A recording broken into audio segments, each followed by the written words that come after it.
Pimpinan Pusat Toga Aritonang Indonesia melantik kepengurusan Dewan Perwakilan Daerah Toga Aritonang Kalimantan dan sekitarnya di Ballroom Hotel Banjarmasin Internasional Jalan Ayani Pal 4,5 Banjarmasin besokan Minggu 2 Maret 2025. Dalam pelantikan dilakukan pula prosesi tarian khas Batak sebagai penyambutan bagi kepengurusan Toga Aritonang Pusatuan Daerah. Pimpinan Pusat Toga Aritonang Indonesia melantik kepengurusan Dewan Perwakilan Daerah Toga Aritonang Kalimantan dan sekitarnya di Ballroom Hotel Banjarmasin Internasional Jalan Ahmad Yani Pal 4,5 Banjarmasin besokan Minggu 2 Maret 2025. Dalam pelantikan dilakukan pula prosesi tarian khas Batak sebagai penyambutan bagi kepengurusan Toga Aritonang Pusatuan Daerah. Ketua Pengurus DPD Toga Aritonang Kalimantan Selatan, Jumaga Raja Guguk, Wetakoni Prima TV memadahkan setelah dilantik seberatan kepengurusan akan melakukan berbagai kegiatan penting dalam pembentukan kepengurusan mulai dari tingkat kabupaten kota di Kalimantan.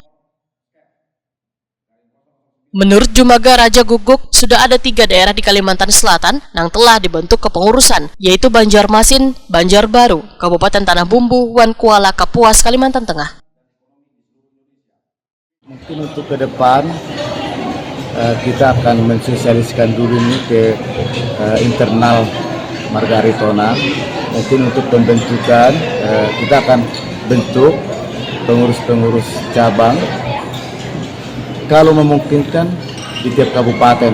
Tapi kalaupun tidak memungkinkan tiap kabupaten, paling tidak ada beberapa kabupaten yang Marga Aritonang di Kalimantan Selatan yang bisa membentuk pengurus cabang. Itu yang waktu dekat akan kita laksanakan sebagai pengurus daerah, wilayah daerah Kalimantan. Ya, hingga saat ini sudah ada berapa kepengurusan DPD nih tingkat provinsi, Pak? Kalau untuk di Kalimantan Selatan ada Banjarmasin, Banjarbaru, Kuala Kapuas, dan Batu Licin, Tanah Bumbu. Tanah Bumbu sudah ada 4 untuk wilayah Kalimantan Selatan dan Kapuas, karena secara zona Kapuas lebih dekat ke kita daripada ke Palangka, jadi sehingga Kapuas meminta kepada Kalimantan Selatan untuk bergabung ke Kalimantan Selatan begitu. Ketua Umum Toga Aritonang Indonesia, Johannes Kennedy Aritonang, berharap kepengurusan yang pertama kalinya dibentuk untuk wilayah Kalimantan dan sekitarnya ini bisa memberikan manfaat dalam berbagai kegiatan positif kerukunan keluarga Batak di seluruh daerah di Indonesia. Pertama, pelantikan ini kami mengucapkan selamat kepada ketua terpilih sebagai tokoh bukan saja di marga kami yang Aritonang, tapi juga tokoh masyarakat Kalimantan, dan kami mengharapkan dukungan dari masyarakat Batak yang ada di sini, namanya PKB, perkumpulan keluarga Batak di Banjarmasin.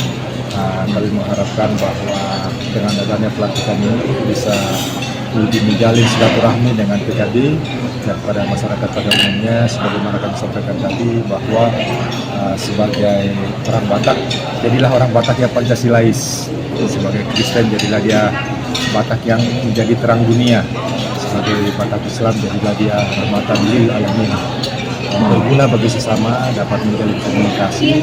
Dan di dalam Batak sendiri sebenarnya ada hakikat yang lebih dalam, bahwa hidup itu adalah luhur, berbakti kepada Tuhan yang Maha Kuasa Allah Subhanahu wa Ta'ala. Kita mengabdikan diri melalui kehidupan yang kita alami pada saat ini. Jadi kita tidak berhenti pada kehidupan ini, tetapi kita juga meyakini bahwa ada kehidupan sesudah kematian. Sehingga perbuatan baik, bangun bangun artinya kita tidak semata-mata mengejar kekayaan diri sendiri, tapi kita mengejar berkat atau rahmat untuk juga bisa didistribusikan kepada pihak lain.